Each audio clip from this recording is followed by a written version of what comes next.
महात्मा फुले लहान असताना त्यांच्या घरात काम करणारा कृष्णाजी राव नावाचा हा मुनीम महात्मा फुले यांच्या वडिलांना गोविंदरावला सांगतो, गोविंदराव हे काय केलंच काय? शूद्राचं पोरग शाळेत टाकलं, शिक्षण प्राप्त करेल, धर्मपाप होईल, नरकात जाईल. गोविंदराव म्हणले शिक्षण प्राप्त केलं तर नरकात जाते, जाऊ द्या नका, बंद करून टाकली शाळा. त्यांचे शेजारी गफ्फार मुन्शी बेग ते गोविंदरावला म्हणतात, गोविंदराव ज्योतिबा शाळेत का जात नाही? त्यांनी म्हणले शाळेत तर घातलं होतं पण बरं झालं मला माहितच नाही. आमच्या समाज व्यवस्थेमध्ये शूद्राला शिक्षण प्राप्त करायचा अधिकार नाही, जर त्याने शिक्षण प्राप्त केलं तर धर्मपाप होते, नरकात जाते. गफ्फार मुन्शी बेग म्हणतात, गोविंदराव हे कसं शक्य आहे? अरे ज्या ईश्वरानं तुला निर्माण केलं त्या ईश्वरानं मला निर्माण केलं, ज्या ईश्वरानं मला शिकायचा अधिकार दिला तुझ्यापासून अधिकार कसा हिसकावून घेईल? हे सगळं थोटांड आहे. त्यांना समजून घातली, ज्योतिबाचा हात धरला, त्यांना शाळेत टाकलं. त्याला रेफर लेटर लागायचं कलेक्टरचं, ते गफ्फार मुन्शी बेगनं दिलं. महात्मा फुले शिकले, बहुजन समाजाचा कायापालट झाला.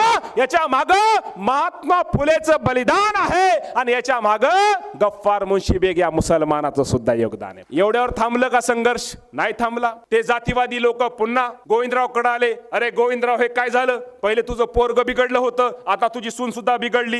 ही सावित्री माता जी आहे, सावित्रीबाई जी आहे, मुलींना शिकवायले. अरे धर्मामध्ये तर पुरुषाला शिकायचा अधिकार नाही, ही तर महिला आहे, महिलाला शिकवतायत. अरे हा फार मोठा महापाप होईल, तुझा कुळ नष्ट होईल. गोविंदरावनं महात्मा फुलेला बोलवलं, म्हटलं बघ ज्योतिबा, माझ्या घरात राहायचं तर शिकवण्याचा धंदा बंद कर, हे काम बंद कर. माझ्या घरात राहायचं तर बंद करावं लागल, जर हे काम करायचं तर घरातून निघ. माझ्या कपड्यानिशी गोविंदरावनं इच्छा नसताना आपल्या मुलाला सुनेला घरातून काढलं.